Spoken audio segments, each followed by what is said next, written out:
মাগফিরাতাহু, আল্লাহ তাকে ক্ষমা করে দিবেন। দ্বিতীয় নম্বর আল্লাহ রাব্বুল আলামিন বলেন আজরান আযীমা, আমি আল্লাহ তাকে জান্নাত দিয়ে দেব।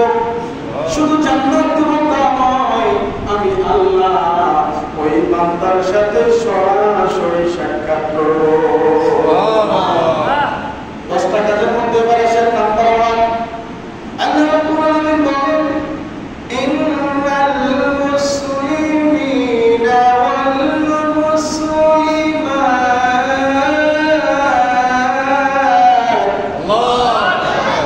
এক নাম্বার কাজ হলো মুসলমান হতে হবে। যারা বলেন কি হতে হবে? মুসলমান। তাহলে বলেন এই আপনাদের রংপুর অঞ্চলের মধ্যে যারা আমরা নামাজ পড়ি, যাদের দাদা মুসলমান, নানা মুসলমান, আমিও মুসলমান ছিলাম, বাবা মুসলমান ছিল, সেই সূত্রে কিন্তু আমরা মুসলমান দাবি করি, ঠিক কিনা? কিন্তু আল্লাহ তাআলা কি বললেন? মুসলমান হতে হবে। তাহলে বলেন তো আমরা তো মুসলমান, তারপরেও আল্লাহ কেন বললেন মুসলমান হতে হবে? এখানে একটু ভেজাল আছে কি নাই? আছে। জোরে বলেন আছে। আরে মেরে ভাইরা, আল্লাহ কি বলেন? ওয়াদখুলু ফিস সিলমি কাফা, তোমরা পুরোপুরি ইসলামের মধ্যে দাখিল হও। এরপর আল্লাহ রাব্বুল আলামিন বলেন ইয়া আইয়ুহাল্লাযীনা আমানু তাকুল্লাহা হাক্কা তুকাতিহি ওয়া লা তামুতুন্না ইল্লা ওয়া আনতুম মুসলিমুন।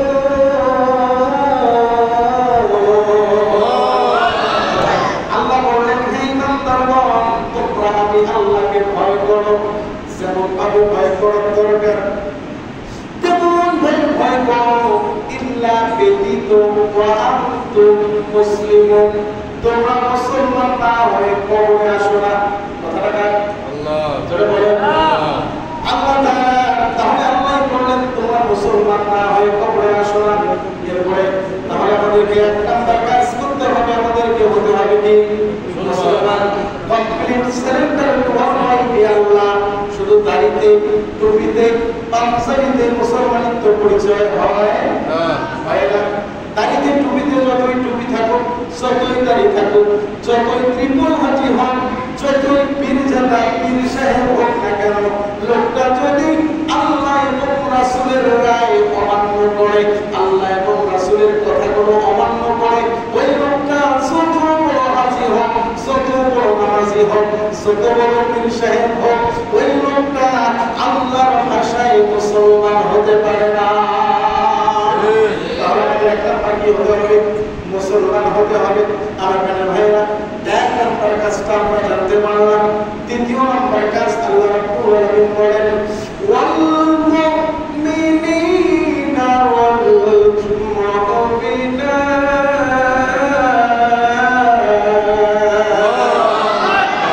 দ্বিতীয় নাম্বার আল্লাহ বলেন মুমিন হতে হবে। কি হতে হবে? মুমিন। মুমিনের শাখা প্রশাখা 70 থেকে 77টি শাখা। ধরেন যে আপনাদের এই মসজিদের মুসল্লি আছেন 50 জন কিংবা 60 জন মিলে একটা ঘর, একটা মসজিদ। ঠিক তেমন ভাবে ইমানের শাখা প্রশাখা রয়েছে 70 থেকে 77টি। যেই শাখা না হলে ইমান বাঁচবে না, যেই ডাল না থাকলে, যেই শিপা না থাকলে গাছ বাঁচবে না। ওই শিপাটা হলো কওলু লা ইলাহা ইল্লাল্লাহ। 80 বছরের বুড়ো যদি পড়ে মান কানা আখিরু লা ইলাহা ইল্লাল্লাহ দাখালাল জান্নাহ।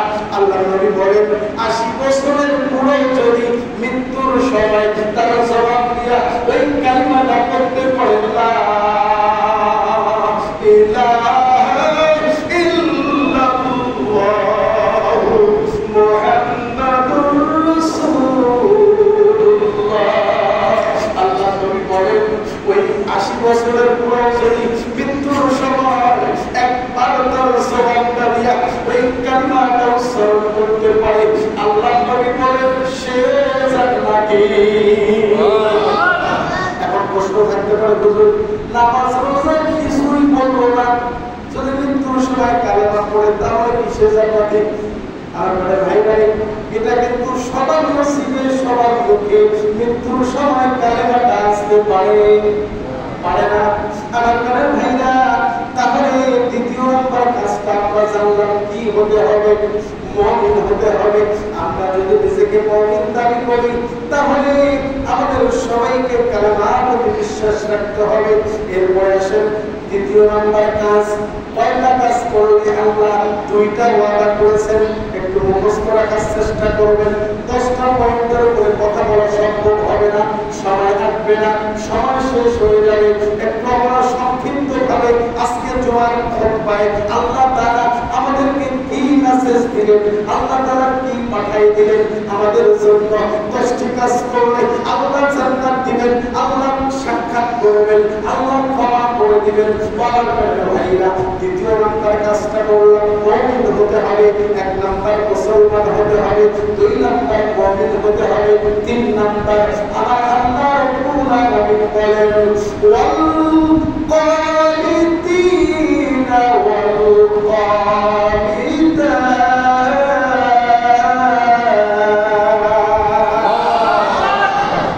3 নাম্বার আল্লাহ শরীয়তের আনুগত্যশীল হতে হবে, আল্লাহ শরীয়তের আনুগত্যশীল হতে হবে। সামি'না ওয়া আতা'না, আল্লাহ যা বলছেন আমি শুনছি এবং মেনে নিয়েছি। আল্লাহ রাব্বুল আলামিন বলেন ইন্নামা কানা কাওলাল মুমিনিনা ইযা দু'উ ইলাল্লাহি ওয়া রাসূলিহি লিয়াহকুমা বাইনাহুম আইয়াকুলু সামি'না ওয়া আতা'না।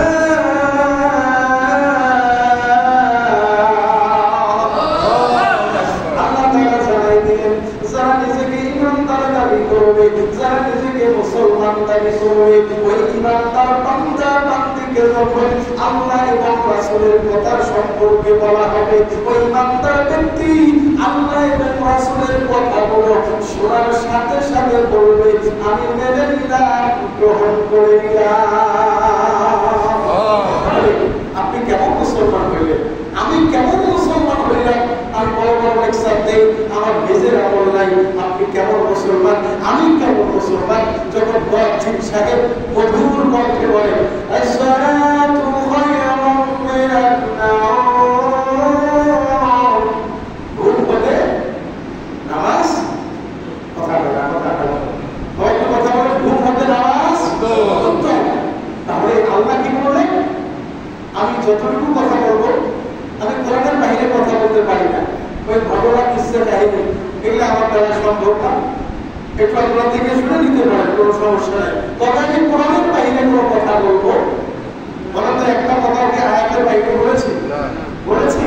আচ্ছা, আমি যেটা আপনাদেরকে বোঝাইতে চাচ্ছি, আমি চাচ্ছি, আমি চাই তো আমি যে কয়েকটা কথা বলবো আমি যদি আপনাদেরকে বুঝাইতে না পারি কিয়ামতের ময়দানে আল্লাহ তো আমার সিটটা কেটে দেবে। আল্লাহ বলবে তুই তো ওই এলাকার ইমাম ছিলি, ওই এলাকার খতিব ছিলি, তুই তো সঠিক কথা বলতে নাই, তোকে আজকে ধরা হবে, তাদেরকে ছেড়ে দেওয়া হবে। আমি আপনাদেরকে বোঝানোর চেষ্টা করবো, কেউ মন খারাপ করবে না। আল্লাহ কি বলছেন? যারা ইমানদার হবে, যারা বলবে আমি মুসলমান, যারা বলে বিগত দিনে যারা ওই ওগুলো বাহিরে ছিল এখন তারাই কিন্তু সমাজের বড় বড় নেতা, ঠিক কিনা? যারা এতদিন ধরাছোঁয়ার বাহিরে ছিল এখন তারাই নাকি বড় বড় নেতা। এখন আপনি নিজেকে মুসলমান দাবি করবেন, আমি ওদিকে না যাই, ওই এই বিষয়ে মসজিদে আলাপ করার জায়গা নয়। আমি সেটা আপনাকে বোঝাইতে চাচ্ছি, আপনি নিজেকে বলতেছেন আমি মসজিদের সেক্রেটারি, আমি মসজিদের সভাপতি, আমি মসজিদের কমিটি, আমি এলাকার মাতবার, আমি এলাকার মেম্বার, আমি এলাকার চেয়ারম্যান, আমি এলাকার বিচারক, আমি মুসলমান। আপনি নিজেকে মুসলমান দাবি করলেন, আর আল্লাহ বললেন যে মুসলমান নিজেকে দাবি করবে সে কখনো আল্লাহ এবং রাসূলের কথার বাইরে যেতে পারে না। তাহলে আপনি মুসলমান দাবি করলেন, আল্লাহর কথার বাহিরে গেলেন, রাসূলের কথার বাহিরে গেলেন, আপনি কি মুসলমান হতে পারে? আপনি কি ইমানদার হতে পারেন ভাই? তাহলে আল্লাহ কি করলেন? ইমানদাররা আল্লাহ রাসূলের কথা বাইরে যেতে পারে না, আর আপনি আমি কেমন মুসলমান হইলাম? ফজরের সময় মুয়াজ্জিন আযান দেয়, মসজিদে চারটা চললো। জানি না আপনাদের এলাকার কি খবর, কি হাল হাকিকত, এটা তো জানি না। এত ওয়াজ হচ্ছে, এত তাফসীর হচ্ছে, আমলের পরিবর্তন কেন নাই? আমলের পরিবর্তন নাই কেন? আপনাদের চেষ্টা। আমার আছে হুজুর গেলে মাইন্ড করবেন না, এটা মাইন্ড করবেন না, এটা লুকবি, কোনো দিকে ইশারা কথা বলা যাবে না, একটু আমার দিকে তাকান, সবাই আমার দিকে তাকান, লুকবি আমার দিকে তাকান। আপনাদের মসজিদের সভাপতি, সেক্রেটারি, কমিটি বিন্দুর ইচ্ছা কি? হুজুরের কণ্ঠ যেন একটু ভালো হয়, কি ভাই? হুজুরের কণ্ঠ যেন দেখতে শুনতে যেন একটু মোটা তাজা হয়, বা লম্বা চৌড়া হয়, একটু ওয়াজ যেন ভালো করে। আপনাদের এটা নিয়ম না? কথা সবাই বলেন ভাই, একসাথে বলেন। আচ্ছা, এখন আমি না, আপনাদের তো তাদের তো নয়। আজকে যে আমাদের হেদায়েত নাই, ওয়াজ মাহফিলেও হেদায়েত নাই, মসজিদের ইমাম সাহেব কথা বলার পরেও মুসল্লির হেদায়েত নাই, তার কারণ কি জানেন? আমি ইমাম সাহেব, আমিও কিন্তু চেষ্টা করতেছি যে এমন কিছু কথা আজকে মসজিদে বলবো, এমন কিছু কথা মসজিদে আজকে শোনাবো, মুসল্লিদের যেন আবার আলোচনা শুনে আমাকে নিতে চায়, আমাকে যেন পছন্দ করে। মুসল্লির উদ্দেশ্য কি?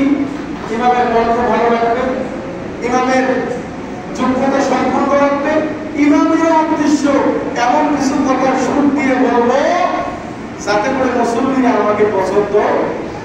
এই যে দুই ব্যক্তি উদ্দেশ্য সঠিক না থাকবার কারণে আজকে কিন্তু হেদায়েত আমাদের ভিতরে নাই। বিশেষ করে আপনাদের এলাকায় তাফসীর হয় কি হয় না? এরকম অঞ্চলে তাফসীর হয় না? হয়। এখন আপনারা একজন বক্তা দেওয়ার আগে, সিলেক্ট করার আগে ইউটিউবে ওয়াজ দেখেন, দেখেন কি কথা বলেন, কথা বলেন। আমি স্পষ্ট করে বলি, রেজেক থাক আর না থাক, হক কথা বলার পরে, হক কথা বলার পরে আমার যদি আজকে হক কথা বলেছি, সামনের সময় যদি চাকরি নাও থাকে, কোনো আই ডোন্ট কেয়ার, কোনো সমস্যা নাই। হক কথা বলতে হবে। হক কথা বলতে গিয়ে যদি হক কথাগুলো সভাপতির বিরুদ্ধে যায়, হক কথাগুলো সেক্রেটারির বিরুদ্ধে যায়, হক কথাগুলো স্টেটের বিরুদ্ধে যায়, যদি সে আল্লাহ খাঁটি বান্দা হয়, ওই ইমাম সাহেব সে হক কথা বলবে। আর সে যদি বেতনের ধান্দা করে, মাস গেলে আমি বেতন পাবো 10-12,000 টাকা, তার বিরুদ্ধে যাত্রা বাজার আমি দুর্গুণে কথা বলবো, যাত্রাকে জাহান্নামে বাস করে পশ্চিম থেকে বিদায় নিয়ে যাবো, এরকম উদ্দেশ্য যদি থাকে। এজন্য তো এক শ্রেণীর আলেমকে সাধারণ মানুষের আগে তাদেরকে জাহান্নামে ফেলাই দেবে, তাদেরকে আগে লজ্জায় ফেললো তারা, যারা গোলা গোলার কাছে কেউ সুবিধাবাদ চিন্তাবাদ কিছু হুজুর আমাদের সমাজে আছে কিনা? বলে। এজন্য আমি মনে করবো যাদের এই মন মানসিকতা আছে, চেঞ্জ করেন। আপনি ইমামতির ধান্দাবাদ দিয়া এরকম সুবিধাবাদ চিন্তাবাদ সভাপতি সেক্রেটারিকে খুশি না করে হক কথা যদি বলতে না পারেন, ইমামতির চাকরিবাদ দিয়ে আপনি যুদ্ধ কলেজ করে খান, তাতে ভালো হবে। ঠিক কিনা হবে?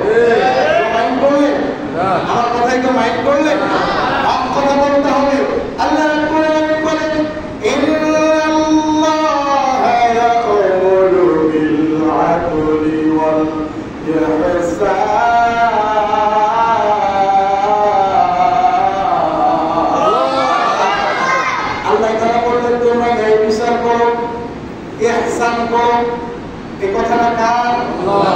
এখন বলেন এই ন্যায় বিচার কি রংপুরে জজ করে আদালত ওই ম্যাজিস্ট্রেট করবে?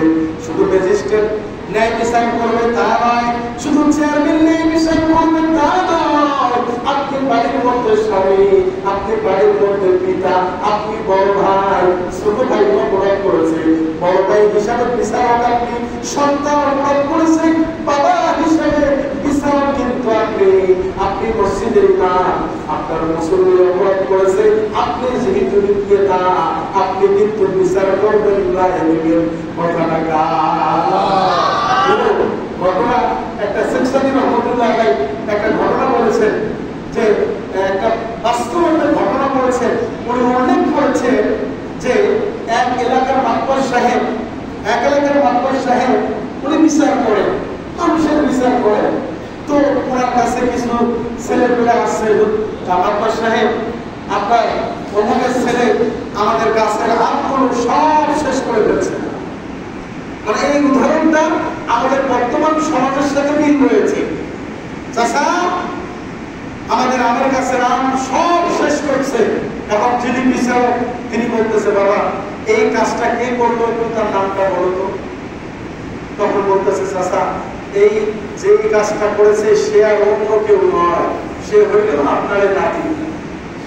যে চাচা বিচার করার আগে বললো তার নামটা শুধু বল, তার জন্মের শিক্ষা দেব, সে যেন জীবনে মানুষের কাছে না লাগে। যখন শুনলো নিজের নাতি, তখন এখন তারপর বিচারক বলতেছে, ভাতিজা রে, ও ভাতিজা আমার নাতি কি তোর নাতি না, আমার নাতি কি তোর ভাই না? যেহেতু আম খাইছে, তো ভাতিজা আম খাইছে না ডালও ভাঙছে? চাচা আম খাইছে, ডালও ভাঙে নাই। তখন এই ভাববার বিচারক বলতেছে, বাবা ডাল যেহেতু আছে আম হইবে, যেহেতু খেয়ে ফেলেছে তোরা বানানো, বাবা বাড়াবাড়ি করার দরকার নাই, এটা মাফ করি দাও। এরকম বিচারক আমাদের সমাজে আছে কি নাই? আমাদের সমাজে বর্তমান কোন জিনিসটা বেশি সমস্যা জানেন? আপনাদেরকে একটু পোষায় নিতে হবে, যেহেতু আপনাদের মসজিদ নতুন, আপনাদেরকে পোষায় নিয়ে আমাদেরকে ধারাবাহিক জুমার বয়ানগুলো করতে হবে। তো বর্তমান সমাজে আমরা বাংলায় অনুবাদ করলে যেমন আপনারা বুঝতে পারেন, আরবিতে যদি আমি আপনাকে গালিও দিই, কিছু কিছু মুসল্লি আছে বুঝবে কথা বলেন। এই যে আমরা খতম তারাবি করি, আমার খতম তারাবি অনেকে ধৈর্যও কমায় না, হাফেজ সাহেব কি বলতেছে অনেকে শোনেও না, আছে কি নাই? যাই হোক আমরা ওদিকে না যাই। তো আমরা আয়াত না বুঝবার কারণে ইমাম সাহেব যদি গালিও দেয় সেটাও কিন্তু আমরা বুঝতে পারি না। তো শেখ সাদির রহমতুল্লাহ আলাইহির এটাও ঘটনা। তো এক কসাই প্রকারে এক হুজুর গেছে, আপনাদের মুয়াজ্জিন সাহেব, ইমাম সাহেব, ওনার বেতন সর্বোচ্চ 10-12,000 টাকা। জানি না আমার বেতন কত, এটা আইডিয়ালে বললাম। এখন বলেন যে 10,000 টাকা বেতন পায়, 1 কেজি মাংস কিনতে গেছে, 1 কেজি মাংসের দাম কত? নিম্ন হইলে 700 থেকে 800 টাকা বা 750 টাকা। কসাই দোকানে গেছে, আমি বাস্তব উদাহরণটা দিচ্ছি। কসাই দোকানে গেছে, কসাই হুজুরকে মাংস দিচ্ছে, হুজুর আছে ওরা আমাকে বাস্তব সমাজে হুজুরের পেছনে কিন্তু আমাকে গাইডি শেষ, সামনে কিন্তু হুজুরের প্রশংসা করে, এরকম আমাদের সমাজের লোক আছে কিনা? আছে। আচ্ছা, আমার ভাই না হুজুর কসাই দোকানে গেছে, হুজুরকে মাংস দিয়েছে। হুজুর আছে ঠিকভাবে মাপটা দেখি, হুজুরের কম দাম দেশ না। আমি আয়াতটা আমরা কি বললেন, তোমরা ন্যায় বিচার করো, ইহসান করো। আর যারা ইমানদার দাবি করবে তাদের দ্বারাই কিন্তু আমি যে উদাহরণটা দিচ্ছি এই কাজগুলো তাদের দ্বারা করা সম্ভব নয়। হুজুর গিয়েছে, হুজুরের মাংস দিয়েছে, হুজুর মাংস দিয়েছে। অনেকেই মনে করে হুজুররা সরল সোজা, কিন্তু হুজুররা কিন্তু সরল সোজা ঠিকই আছে, কিন্তু হুজুররা যখন একবার হুঙ্কার দেবে তখন কিন্তু নাস্তিকদের মাথা বড় হয়ে যাবে। আমার কারণে এখন হুজুরের প্রশ্ন দিচ্ছে, হুজুর চালাক মানুষ, অনেকে মনে করে হুজুর সরল সোজা। এখন হুজুর মাংসটা হাতে নিয়ে দেখে হুজুরটা কম, হুজুর কিন্তু বলছে সঠিক মাপ দেয়। পাশের দোকানে গিয়ে মাইকা দেখে ওখানে আরো 150 গ্রাম সর। বললো কি হুজুরের কম দেওয়া যাবে না, ভালো মাপ দিও। হুজুর মানুষ আমাদের প্রস্তুতি কাম। এখন পাশের দোকানে মাইকা দেখে 150 গ্রাম কম। হুজুর পরের দিন ওই কষার দোকানের সামনে আসছে, কষার দোকানের সামনে আইসা দেখেন অর্থ না বুঝবার কারণে গালি দিলেও আমরা ধরতে পারি।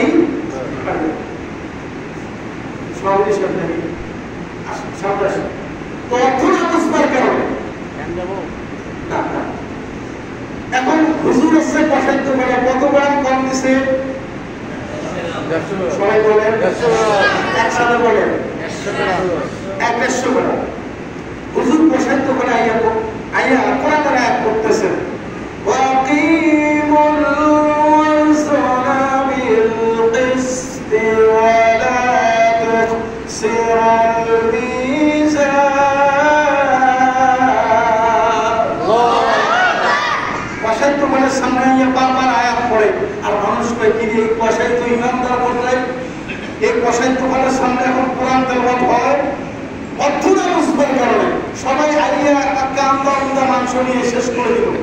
কসাই মনে মনে খুশি, যাক হুজুর ভালো কাজ করছে, আমার দোকানের সামনে কোরআন তেলাওয়াত করছে, তাড়াতাড়ি মাংসটা বিক্রি হয়ে গেছে, এখন হুজুরকে চা খাওয়ার জন্য কিছু টাকা দিল। হুজুর এদিন কিছু বললেন না, পরের দিন আবার আসলেন, পরের দিন আবার আসার পরে হুজুর করতেছেন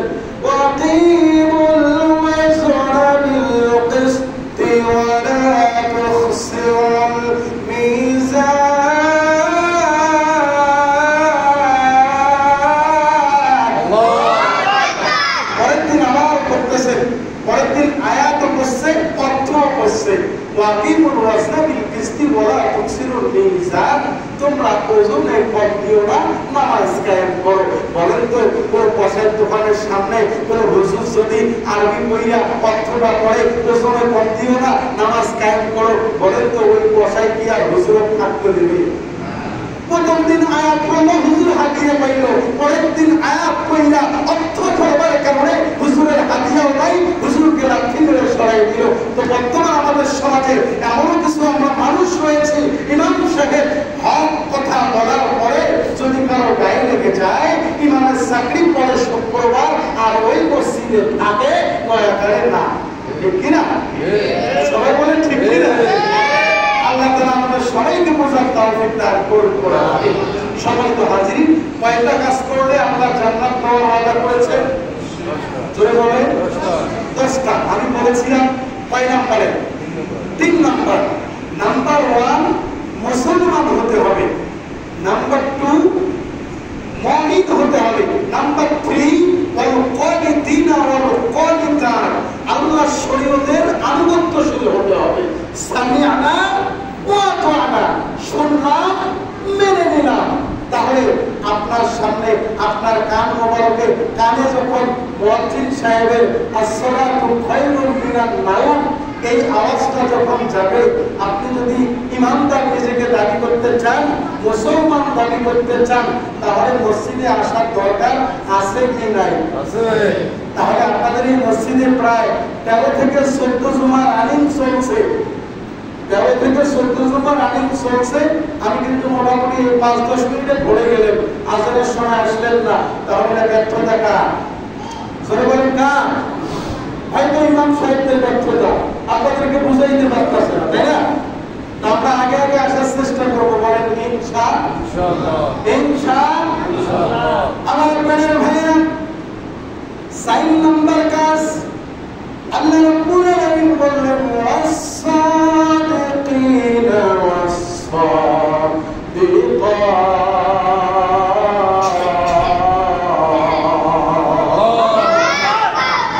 4 নাম্বারটা হচ্ছে সত্যবাদী পুরুষ, সত্যবাদী নারী, যারা সত্য কথা বলবে আল্লাহ রাব্বুল আলামিন তাদেরকে জান্নাত দিবেন। আল্লাহ তাআলা তার সাথে সাক্ষাৎ করবে। বলেন তো আমাদের সমাজে কি মিথ্যা কথা আছে কি নাই? বলেন। আমরা 5 নাম্বার পয়েন্টে আসলাম, 4 নাম্বার পয়েন্টে আসলাম। কাজ কয়টা? 10টা কাজ করলে আল্লাহ ওয়াদা করেছেন কয়টা? আতাল্লাহু লাহুম মাগফিরাতাহু, 1 নাম্বার ওয়াদা করেছেন আল্লাহ তাকে ক্ষমা করবেন, মাগফিরাতাহু ওয়া আজরান আযীমা। আল্লাহ দ্বিতীয় ওয়াদা করেছেন তাকে জান্নাত দিবেন, তার সাথে সাক্ষাৎ করবেন। তাহলে 4 নাম্বার পয়েন্টটা হলো আমাদেরকে সত্য কথা বলতে হবে। আল্লাহ রাব্বুল আলামিন সূরা মুদাসসিরের ভিতরে আল্লাহ রাব্বুল আলামিন সুন্দর করে আল্লাহ তাআলা আমাদেরকে মেসেজ দিয়েছেন।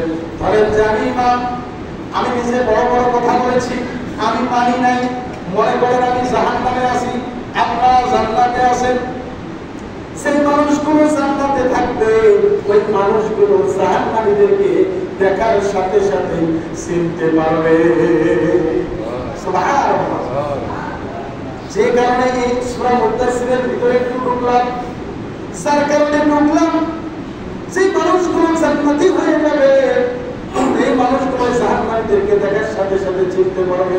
জান্নাতীরা প্রশ্ন করবে, ও জাহান্নামী বন্ধুরে, একই বাজারে বাজার করতাম, একই সাইড তোমার চা খাইতাম বন্ধুরে, একই কলেজে পড়তাম, একই মসজিদে নামাজ পড়লাম, তুইও দান করলি আমিও দান করলাম, তুইও নামাজ পড়লি আমিও নামাজ পড়লাম, আজকে কেন তুই জাহান্নামের মধ্যে গেছিস? জাহান্নামে যাওয়ার কারণটা কি? ওই জাহান্নামী বন্ধু তখন ডাক দিয়ে বলবে, দুনিয়ার ভিতরে আমি 4টা অপরাধ করেছিলাম। সরে বলেন কয়টা? 4টা অপরাধ করেছিলাম।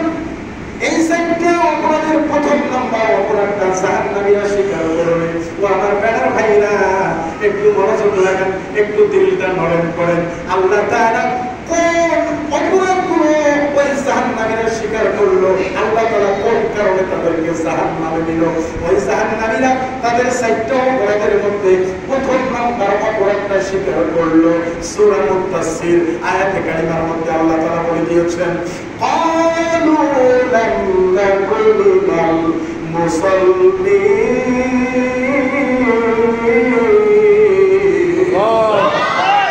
জাহান্নামীরা তাদের 4 নাম্বার অপরাধের মধ্যে প্রথম অপরাধটা স্বীকার করলো, তারা দুনিয়াতে নামাজি ছিল না। তাহলে আমার ভাইরা, এবার জান্নাতীরা প্রশ্ন করবে, দ্বিতীয় অপরাধটা কোন অপরাধের কারণে জাহান্নামে এসেছো? জাহান্নামীরা তাদের দ্বিতীয় অপরাধের কথা স্বীকার করবে, ওয়ালাম নাকুনু তু'ইনুল মিসকিন।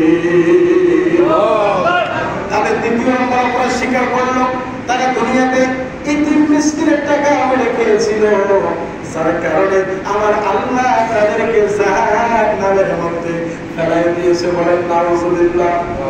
তাহলে আবার আপনাদের কাছে প্রশ্ন রাখতে চাই, যে মানুষটা ইতিম মিসকিনের টাকা মেরে খাইছে, আর আমি ইমাম যদি তার বিরুদ্ধে তার বিরুদ্ধে চলে যায়, বলেন তো সেই মুসল্লি ইতিমের টাকা মেরে খাইছে, ওই মুসল্লি কি আমি ইমামকে আরো ভালোবাসবে? কথা বলে না, ভালোবাসবে? যদি এখন আমি এই ভয়ে চাকরি বাঁচানোর ভয়ে হক কথাটা না বলি, তাহলে তো আমার ইমামতি করার কোনো যোগ্যতাই নাই। তাহলে জাহান্নামীরা তাদের দ্বিতীয় নম্বর অপরাধ স্বীকার করলে, তারা কিসের কারণে জাহান্নামে এসেছে? ইতিমের টাকা খাওয়ার কারণে। এবার জাহান্নামীরা তাদের তৃতীয় নম্বর অপরাধটা স্বীকার করলেন,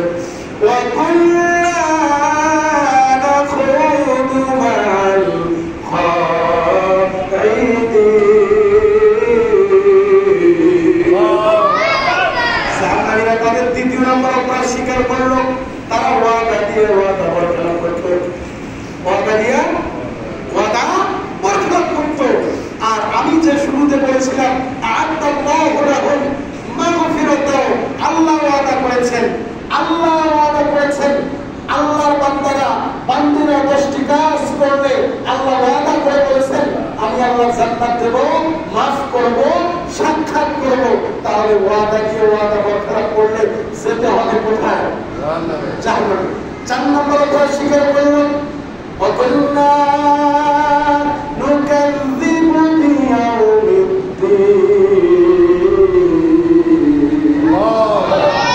জাহান্নামীরা 4 নম্বর অপরাধ স্বীকার করলো, তারা দুনিয়াতে কোথায় কোথায় মিথ্যা বলতো, কোথায় কোথায়।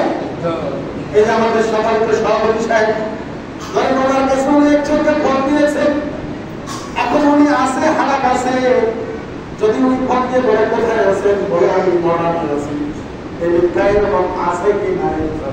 জয় বলে, মোবাইল আসিল কি দোলা লাগিল, মিথ্যা সরাসরি হয়ে গেল। আছে কি নাই? মিথ্যা, এই মিথ্যা প্রমাণ কারণে যেতে হবে কোথায়? সবাই একসাথে বলেন, যে ব্যক্তি বলবে না আমরা মনে করবো সে মিথ্যা কথা বলে, এটা আওয়াজ করে বলে যেতে হবে কোথায়? জুমার আলোচনা। জুমার আলোচনা বলতে কি? এখানে শিক্ষা গ্রহণ করা, এখান থেকে কিছু শেখা।